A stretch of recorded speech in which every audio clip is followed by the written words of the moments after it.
arrumar aqui. Olá, tudo bem, gente? Bom dia, é um prazer estar de volta, estar em casa, estar com o pessoal, estar com vocês. Isso para mim é muito especial, vocês sabem.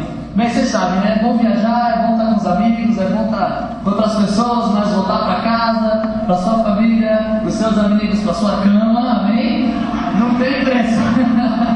Então eu estou muito feliz de estar de volta, eu amo vocês. No primeiro dia que eu cheguei, teve uma recepção lá em casa, tinha 40 pessoas lá em casa, eu não faço a mínima ideia como coube tanta gente lá em casa, mas coube, né? E depois foi muito bom. Quinta-feira eu pude compartilhar um pouco de como foi a viagem, eu mostrei várias fotos, mostrei várias coisas, para vocês entenderem mais ou menos como foi essa loucura de viajar para passar um mês lá fora.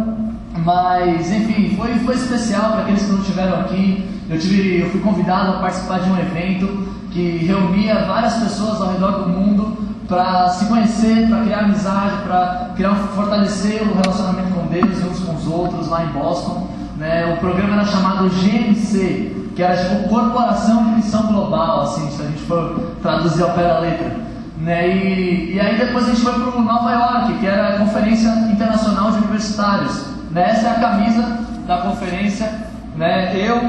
Change the World era o tema, Nova York, né? Então era uma camisa bem legal, né? E a conferência foi demais. A conferência teve 1.600 universitários lá, e todo mundo falando de Deus, todo mundo animado, todo mundo super encorajado de ver as aulas, de ver as pessoas falando da sua vida, da sua convicção, daquilo que elas estavam passando com Deus, e foi muito especial, né? E aí os irmãos da Flórida me convidaram para passar um tempo lá na Flórida, e aí eu fiquei 3 semanas lá na Flórida. Fui para Miami, fui para Broward, fui para o sul da Flórida, fui para Orlando também, para acampamento de jovens que teve lá, e foi demais. Voltei para cá super animado, super encorajado, né? E com o coração de querer fazer muitas coisas. Eu tenho muitos ensinamentos que eu aprendi lá, que eu quero passar para a nossa igreja, quero passar para outras igrejas do Brasil, né? E hoje aqui é só um pouquinho, né? Eu peguei vários pensamentos de várias aulas, tentei formar numa aula só, né? Espero que possa encorajar a nossa igreja, encorajar cada um de nós, mas com certeza tem muita coisa ainda que a gente pode compartilhar um com o outro das experiências, amém? Mas vamos começar com uma oração? Senhor Deus, muito obrigado. Deus, muito obrigado por esse dia, por essa manhã. Deus, eu quero te agradecer por toda a sua bênção, por todas as coisas que o Senhor faz por nós. Deus, é tão incrível ver que o Senhor nos ama, que o Senhor nos protege, que o Senhor cuida de nós. Deus, obrigado por toda essa semana que passamos, Deus, e hoje estamos aqui reunidos como irmãos, como amigos, para glorificar e exaltar o Teu nome. Deus, obrigado por tudo aquilo que o Senhor já tem falado por meio das músicas, por meio das pessoas, por meio da oferta, da ceia. Deus, obrigado, Deus, porque o Seu amor, ele se renova a cada manhã, a Sua graça infinita, Deus. E eu quero muito agradecer por estar de volta aqui, por estar de volta na minha casa, Deus, estar em casa de novo. Deus, obrigado por tudo que aconteceu, e eu peço que o Senhor possa me usar para falar a Tua palavra, Deus. Não permita que seja homens aqui falando, mas que seja o Senhor, Deus. Muito obrigado por tudo, esteja conosco hoje e tudo que for acontecer aqui no resto do nosso dia, em nome de Cristo, que eu agradeço, amém. Amém. Beber uma água.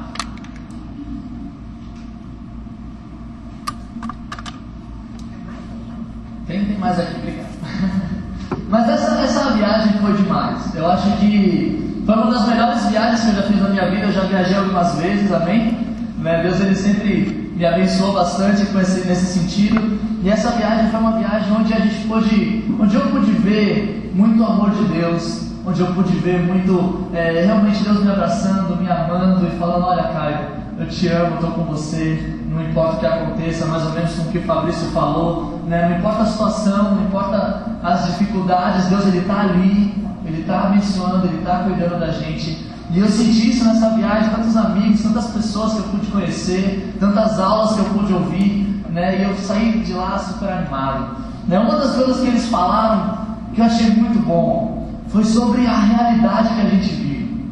Porque às vezes a gente não percebe a realidade que a gente vive, né? A gente vê tantas coisas na televisão, tantas coisas na internet, tantos movimentos sociais que se levantam para defender tantas coisas, e amém, isso é bom, mas Satanás, ele começa a usar isso de outras formas, e muitas pessoas começam a se confundir com qual é a verdadeira realidade que a gente se encontra.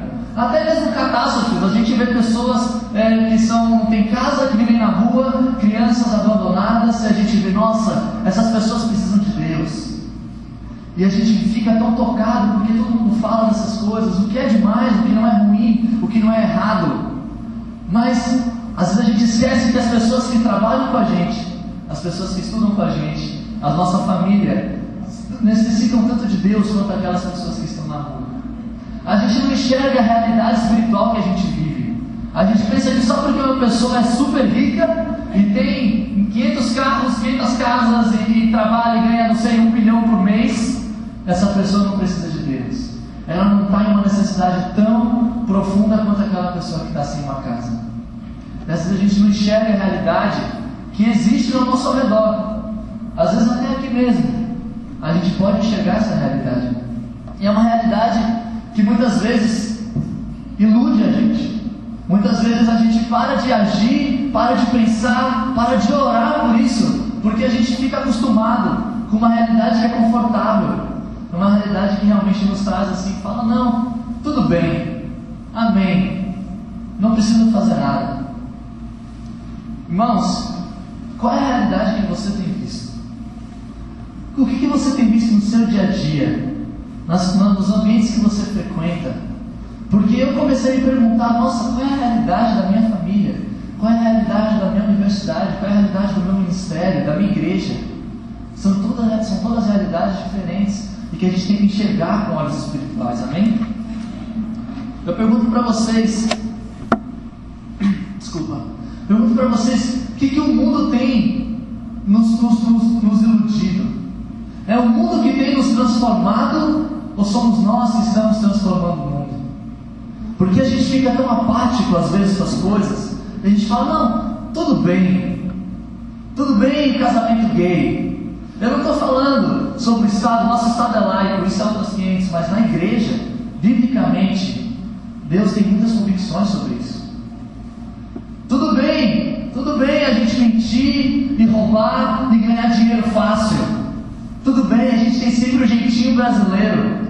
Não tem problema, tudo pode, tudo é permitido. Tudo bem, a gente vê isso nas novelas, a gente vê isso nos filmes, as coisas no final dão certo, Deus vai desenrolar e vai dar tudo bem no final. A gente pensa, somos nós que estamos trazendo a ideia de Cristo para o mundo? Ou é o mundo que tem nos transformado? Porque não está tudo bem. Deus, Ele tem um desejo enorme de estarmos com Ele. Ele quer que a gente esteja com Ele. Deus, Ele tem um desejo enorme de nos ver, de nos abraçar, de estar com a gente. Ele sacrificou o próprio Filho dele por isso. Ele sacrificou a vida, Ele sacrificou tudo. Vamos ler uma escritura em Mateus 9.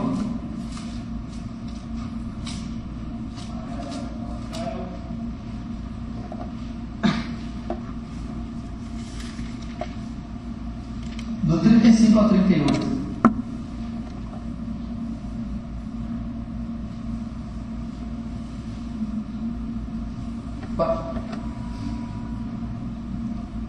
Desculpa, gente. Escritura errada.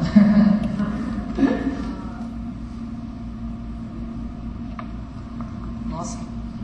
Enfim, perdi aqui a escritura, não sei onde está. Mas está falando. Desculpa, gente, perdi realmente, me perdoa.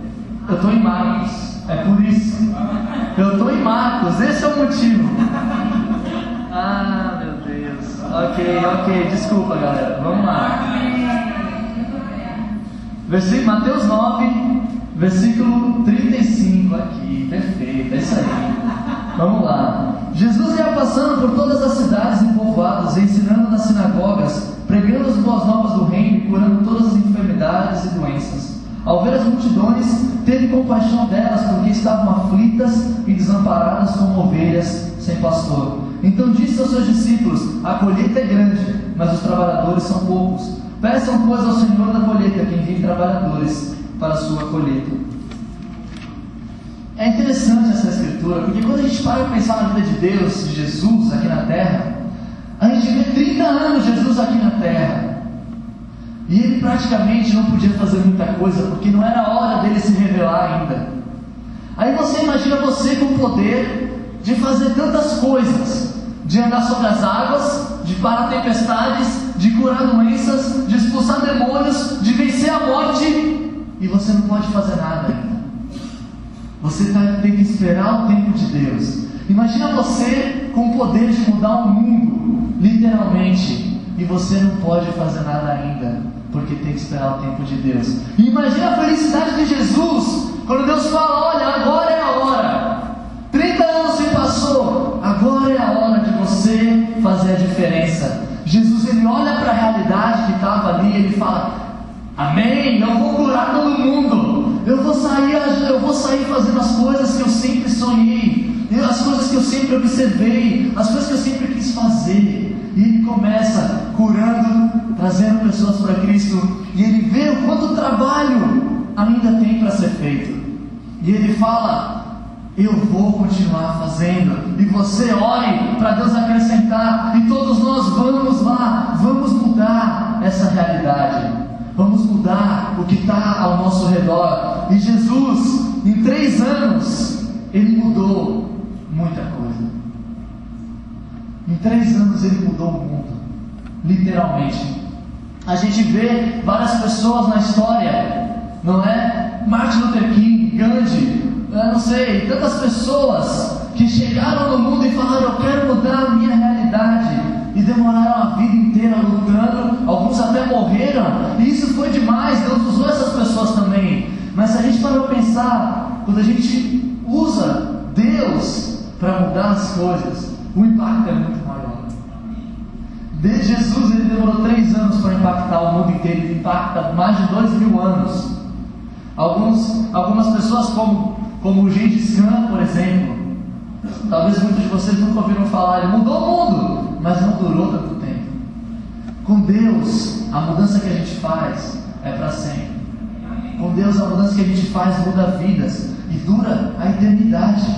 E Jesus, ele sabia disso. E às vezes a gente pensa: não, eu não quero fazer muita coisa, eu não quero me sacrificar, eu não quero gastar tanto esforço da minha vida para fazer. E a gente começa a olhar as obrigações da igreja como algo pesado, como uma coisa que não nos anima, não nos instiga, não nos traz para perto de Deus. A gente olha: não, tem que ir para o bate-papo, não quero. Tem o culto, estou lutando. Tem um tempo de discipulado, semana que vem eu acho que eu vou estar mais livre semana que vem, né? Então a gente começa a olhar para as coisas da igreja e para as coisas do reino de Deus, e a gente fala: não dá, é difícil demais. Mas deixa eu contar uma história para vocês, uma história verídica, mas que pode acontecer com qualquer um de nós. Imagina você está num avião, amém? Eu passei um tempo no avião, você tem uma viagem de 8 horas para fazer, e aí você está já 7h30 voando, e aí chega na cidade que você vai pousar, aí tem uma tempestade tão grande que o piloto não consegue pousar, e o piloto ele tenta a primeira vez e não consegue, volta para o ar, e aí ele tenta a segunda vez e não dá, e volta, e toda vez que ele tenta, a tempestade não deixa. E aí ele fala: o que eu vou fazer? Aí ele pensa: não, eu vou para outra cidade mais perto. E aí ele vai. E ele vai para uma cidade mais perto, onde a tempestade não está tão forte, consegue pousar. E aí você fica: poxa, vamos descer do avião agora. E aí o piloto sai da cabine e fala: não, a gente não vai descer ainda, a gente está abastecendo e a gente vai voltar, porque esse não é o nosso ponto de chegada. O nosso ponto de chegada é aquela cidade. E aí o piloto ele entra de novo na cabine, abastece o avião e fala: vamos lá. E vai, levanta e volta para a cidade. E quando ele chega lá, tenta uma vez, não deu de novo. Meu Deus, e agora? Ele tenta a segunda vez e consegue. Imagina a felicidade de você, pensando: Deus, eu vou morrer, Deus, eu vou morrer. Cada vez que esse cara está tentando, esse louco. Imagina você na outra cidade: opa, vou sair do avião. E o piloto fala: não, a viagem não terminou. Imagina você quando você chegar nessa cidade e fala: uau, eu nasci de novo. Agora imagina você, se o piloto, uma viagem que era para durar 8 horas, pode durar 15, 16 horas nessa viagem, nessa história toda. Imagine se ele, depois de 10 horas de viagem, ele fala: olha, sai da cabine, ó, me alistei, fui contratado para viajar 8 horas, não quero mais viajar, não quero mais pilotar, então ó, se virem aí, desisto, tá difícil demais. Imagina, se o piloto ele fizesse isso, você ia falar, nossa, como assim, volta para lá, você é o único que pode pilotar esse negócio, se você não fizer, a gente não vai conseguir sobreviver. E o piloto fala, não, mas desisto, está difícil demais para mim, não consigo. O avião poderia sobrevoar por alguns minutos, por uma hora, não sei, mas quando visse a tempestade, se não tivesse alguém ali naquele guidão, naquele volante, o avião ia cair. E muitas vezes é assim na nossa vida. Às vezes a gente está no lugar do passageiro, a gente precisa de alguém nos guiando, e esse alguém é Jesus. Às vezes nós somos o piloto, e a gente precisa tomar decisões de perseverança, decisões de que não, eu não vou desistir, eu vou continuar. E a gente pode parar, pode pedir ajuda, pode reabastecer em diferentes lugares, mas o nosso destino é lá, é naquela cidade, é na cidade santa. Imagina se os apóstolos tivessem desistido, Jesus tivesse vindo, Jesus tivesse morrido, ressuscitado, e aí no meio da jornada os apóstolos falam, não, está difícil demais, a gente não estaria aqui hoje. Imagina Paulo, tantas escrituras que Paulo quase morreu, foi apedrejado, estava dado como morto, como Fabrício, dado como morto, e ele levanta e fala, não, temos que continuar. Imagina se ele tivesse desistido. Imagina se você tivesse desistido. Irmãos, nossa vida cristã precisa de passos de fé e de decisões. Decisões profundas de perseverança, porque nem sempre vai ser flores. Mas a gente precisa enxergar que como Deus trabalha na nossa vida e na vida das outras pessoas ao redor. Deus ele nos usa para isso. Vamos ler uma escritura em João 12, do 24 a 25. Digo-lhes verdadeiramente que se o grão de trigo não cair na terra e não morrer, continuará ele só. Mas se morrer, dará muito fruto. Aquele que ama a sua vida perderá, ao passo que aquele que odeia a sua vida neste mundo a conservará para a vida eterna. A Bíblia fala, olha, aquele que odeia a sua vida aqui, ele vai ter a vida eterna. Não significa que a gente não vai trabalhar, que a gente não vai fazer as coisas, que a gente não vai ter uma família, que a gente não vai evangelizar, que a gente não vai falar de Deus. Não é isso. Não é odeio minha vida, vou me matar. Não é isso. O que ele está falando é espiritualmente. Ele está falando, você precisa morrer para o seu pecado, para ver Deus agindo, para que a árvore cresça, para que os frutos floresçam. E Jesus ele deu um exemplo maior de que a gente precisa, do que a gente precisa fazer para realmente seguir a Deus. É uma coisa que a gente precisa fazer diariamente. É o avião que a gente tem que pilotar toda manhã. É uma coisa que não interessa as dificuldades ou as bênçãos. Todo dia a gente precisa decidir, eu não vou desistir, eu vou perseverar, eu vou continuar e vou lá. Né? É como a gente olha, você já jogou aquele jogo que você tem vários caminhos para chegar no local e aí você tem que descobrir qual caminho é o certo? Você já sabe que jogo eu estou falando? Tipo não é um quebra-cabeça, mas é esse jogo que você tem que procurar e chegar até lá. Qual é a melhor forma de resolver esse enigma? Começar do final. Você começa do final e você aqui, achei, foi fácil, não é? Muitas vezes a gente olha para a nossa vida, a gente olha cada passo que a gente tem que dar, cada passo, e esses passos vão ficando mais pesados, mais difíceis, e a gente nunca olha o fim do túnel, nunca olha o final, e a gente fala, nossa, não consigo. Mas eu queria encorajar a gente a começar a olhar, não, eu quero chegar naquela cidade, eu quero chegar no céu, e a partir dessa decisão, do final, a gente olha para as decisões que a gente está tomando agora, e a gente fala, não, eu vou fazer isso diferente. Então eu quero chegar no céu, entre acordar e ver o Facebook, ou ver o WhatsApp. Não, eu vou acordar e vou orar, porque eu sei que esse é um passo para chegar no final. Ao invés de você, eu vou namorar com quem eu quiser, não importa de quem seja. Não, a gente sabe que namoro, casamento, tudo isso tem que ser com Deus na frente. E esse é mais um passo para chegar lá, para cuidar dos filhos, para estar no trabalho, para estar estudando. Cada passo que a gente dá na nossa vida, a gente tem que olhar, não, o meu objetivo final é a cidade santa. E aí todas as nossas coisas que a gente faz, a gente vai seguindo.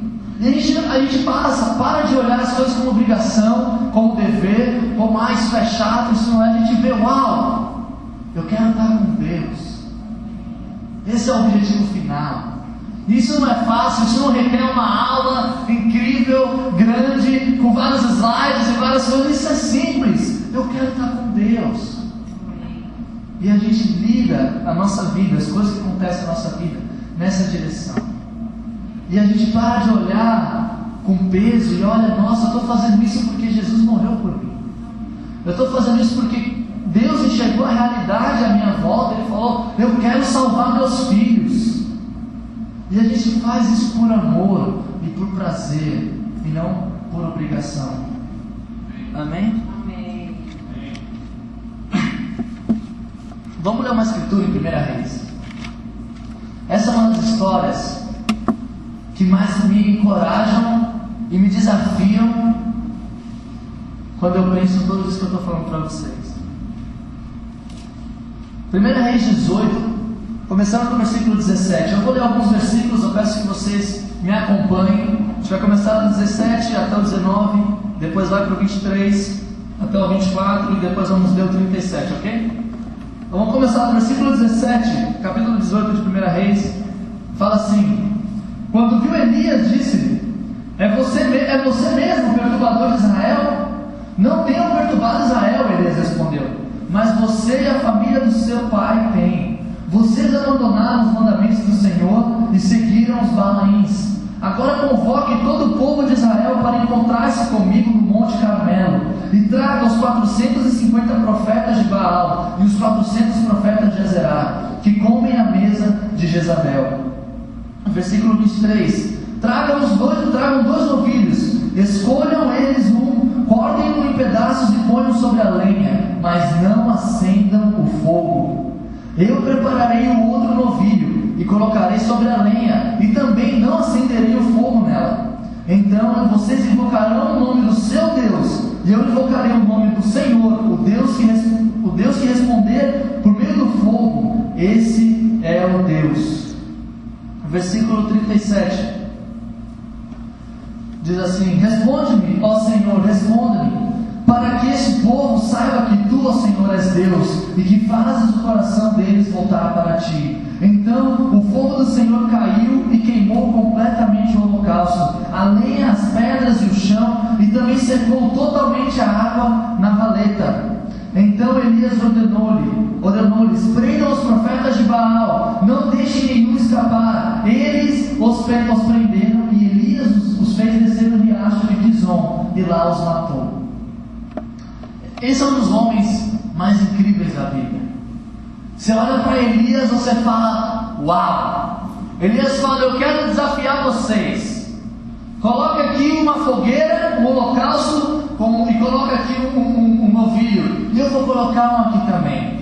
E a Bíblia fala, eles passaram, os profetas de Baal, passaram o dia inteiro tentando acender o fogo, orando para Baal, e falando: Baal, acende, e se machucando e tudo isso. E Elias começa a falar: vocês têm que gritar mais alto, o Deus de vocês não está ouvindo. E aí na hora dele ele fala: olha, vamos fazer um pouco mais difícil, bota água. E coloca água, e coloca água, e até um ponto que eles têm que cavar uma valeta, porque não tem tanta água. E aí Elias, ele ora a oração que a gente viu: Deus, faça acender esse fogo, para que eles vejam o teu poder. E Deus faz isso acontecer. E o fogo desce, e tudo acende, e todo mundo vê: uau, o Deus de Elias é o Deus verdadeiro. Amém? Esse cara é demais. Esse cara tem muita fé. Amém? Vamos continuar lendo a história. Capítulo 19, versículo 1. Ora, Acabe contou a Jezabel tudo o que Elias tinha feito e como havia matado todos aqueles profetas à espada. Por isso Jezabel mandou um mensageiro a Elias para dizer-lhe que os deuses me castiguem com todo rigor, se amanhã, nesta hora, eu não fizer com a sua vida o que você fez com a deles. Elias teve medo e fugiu para salvar a sua vida. Em Berseba de Judá, ele deixou o seu servo e entrou no deserto. Caminhando um dia, chegou a pé de Giesta, sentou-se debaixo dele e orou. Chegou a um pé de Giesta, sentou-se debaixo dele e orou, pedindo a morte. Já tive o bastante, Senhor, tira a minha vida, não sou melhor do que os meus antepassados. Depois se deitou debaixo da árvore e dormiu. Uau! Elias, o cara que tinha feito um dos maiores milagres da Bíblia, um cara que tinha tanta fé que podia fazer quase qualquer coisa, ele foi arrebatado. Ele estava com medo. Ele estava com medo e fugiu.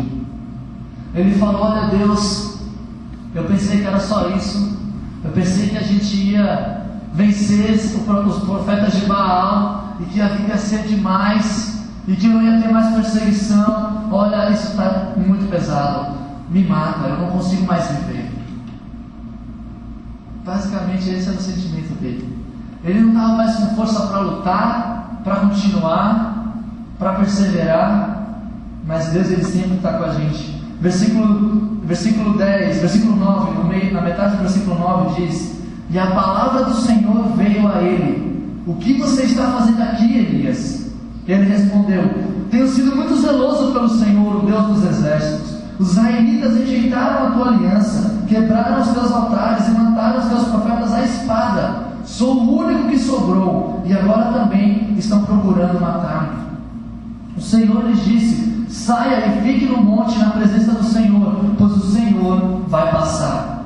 Então veio um vento fortíssimo que separou os montes e esmigalhou as rochas diante do Senhor, mas o Senhor não estava no vento. Depois do vento houve um terremoto, mas o Senhor não estava no terremoto. Depois do terremoto houve um fogo, mas o Senhor não estava nele. E depois do fogo houve um murmúrio de uma brisa suave. Quando Elias ouviu, puxou a capa para cobrir o rosto, saiu e ficou à entrada da caverna. E uma voz lhe perguntou: o que você está fazendo aqui, Elias? Ele respondeu: tenho sido muito zeloso pelo Senhor, o Deus dos exércitos. Os israelitas rejeitaram a tua aliança, quebraram os teus altares e mataram os teus profetas à espada. Sou o único que sobrou, e agora também estão procurando matar-me. O Senhor lhe disse: volte pelo caminho por onde veio e vá para o deserto de Damasco. Chegando lá em Hazael, como rei da Síria, unja Hazael como rei da Síria. Unja também Jeú, filho de Nise, como rei de Israel. E unja Eliseu, filho de Zafete, de Abel Meolá, para suceder você como profeta. Jeú matará todo aquele que escapar da espada de Hazael, e Eliseu matará todo aquele que escapar da espada de Jeú. No entanto, fiz sobrar 7.000 em Israel, todos aqueles cujos joelhos não se inclinaram diante de Baal, e todos aqueles cujas bocas não beijaram. Essa escritura é demais. Elias está aqui. Deus, eu não aguento. Deus, ele chega e fala: eu estou com você, me diga o que está acontecendo. E Elias, ele fala: olha, eu estou servindo demais, mas não tem jeito, eu não chego nem aos pés dos meus antepassados. Isso já aconteceu com você? A gente está passando um momento tão difícil, a gente começa a se comparar com outras pessoas. Ah, aquele irmão ali, não sei, eu não consigo, ele é muito bom, eu sou muito pequeno. Não, tem o João Batista, com aquele João Batista não dá. Isildo, nossa, eu nunca vou chegar. Isildo, Anderson, não. Você olha para tantos homens e mulheres e fala: Deus, quem sou eu? O que eu estou fazendo? E Deus, ele fala: olha, vai para fora, eu vou te mostrar, eu vou passar, eu vou te mostrar o verdadeiro poder. E aí Deus, ele manda um vento forte, estava lá. Ele manda um terremoto, ele manda um fogo, e ele não estava lá. Mas ele manda depois uma brisa suave. E Elias, Deus, o que é isso? E muitas vezes é assim com a gente. Elias, ele estava passando por um milagre, algo grandioso aconteceu, mas quando veio o desafio, ele, vou fugir. Mas essa escritura me ajuda a lembrar que o verdadeiro poder vem de coisas pequenas. Às vezes a gente batiza alguém, ou a gente acabou de ser batizado, ou algum milagre aconteceu, uma casa, um carro, alguma coisa grandiosa. Eu acabei de sair dessa viagem, foi demais, eu vi o novilho pegando fogo. E aí vem a dificuldade, porque a gente não tem uma base, não tem a raiz profunda em Deus, a gente não deixou a semente crescer, veio o vento, veio a tempestade, a gente fala, não dá. Mas é nas pequenas coisas que vem as grandes.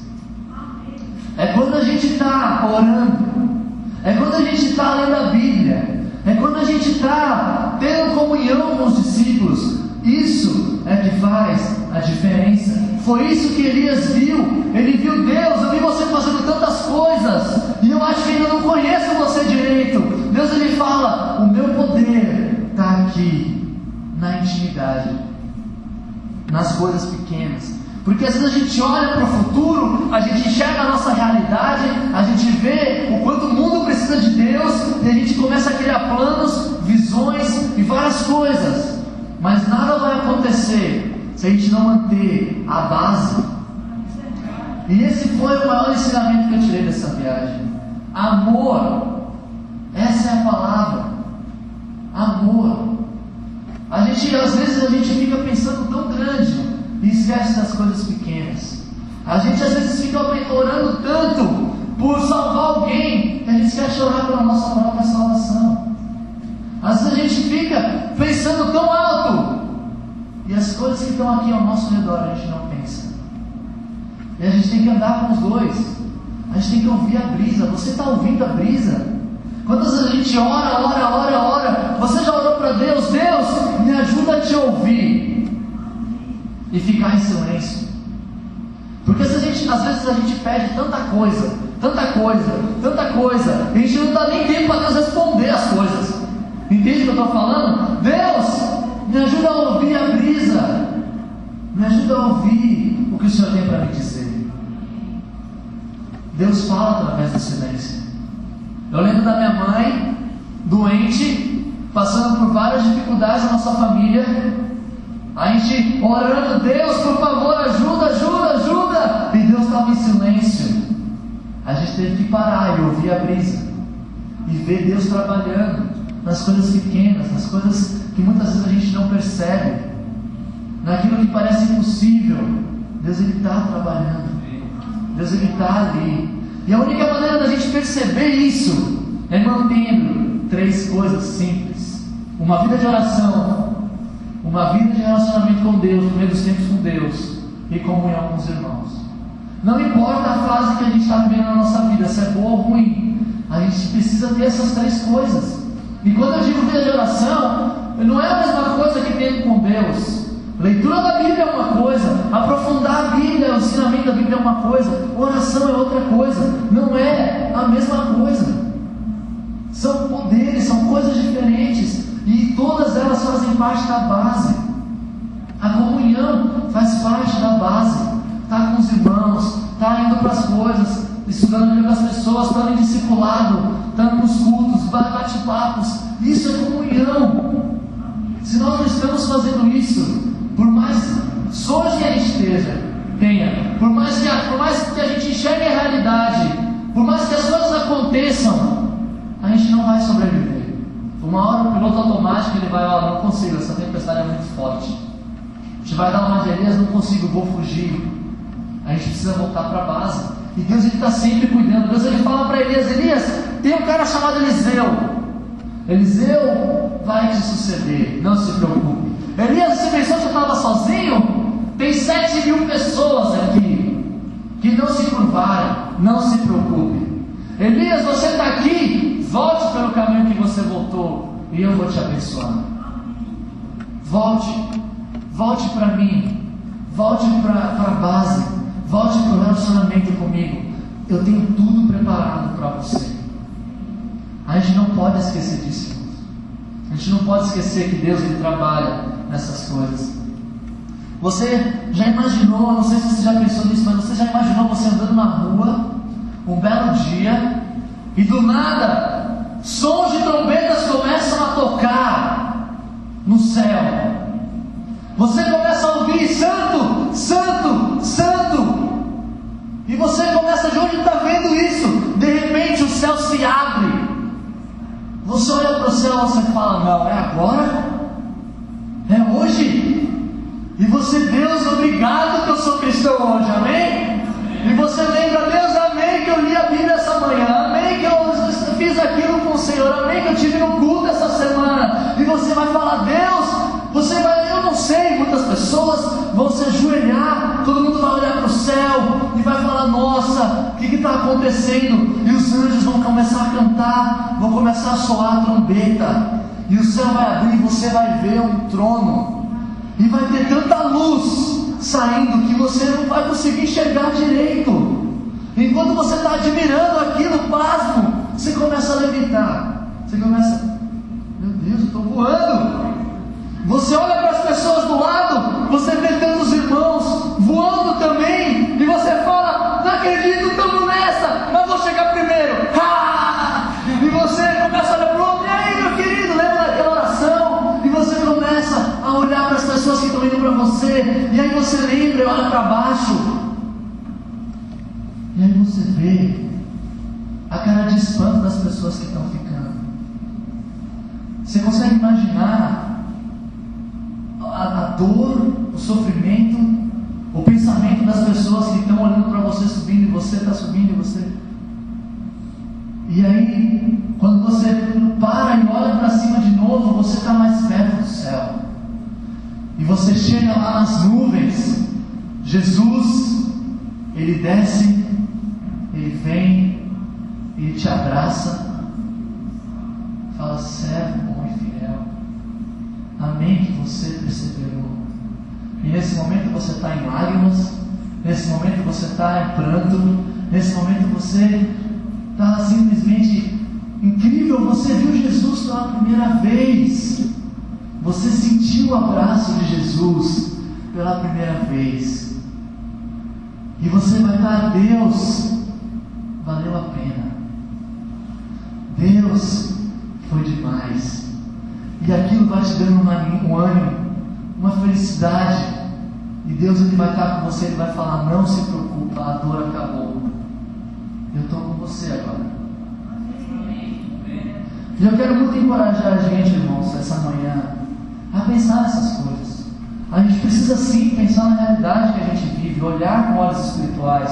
A gente precisa sim sonhar e querer mudar o mundo com Deus, e ter um impacto profundo na vida de cada um, da nossa família, dos nossos amigos, da nossa cidade, no nosso país.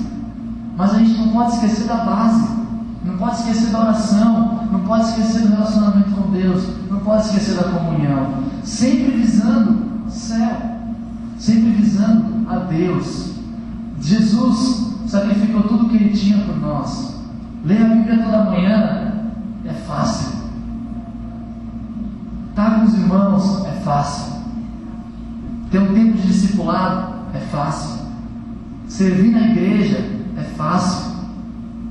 Imagina se Deus falasse: para você me seguir você tem que morrer, que nem eu fiz. Uau, muito mais difícil. Deus, Ele nos ama, Ele quer estar com a gente. Ele fez, se a gente ler a Bíblia de Gênesis a Apocalipse, tudo é um grande plano para Deus estar com a gente. A gente não pode esquecer disso. Eu quero muito animar cada um de nós a lembrar do amor, a lembrar da base. É a única maneira que a gente vai conseguir fazer mais coisas no futuro. Amém? Amém. Obrigado, gente.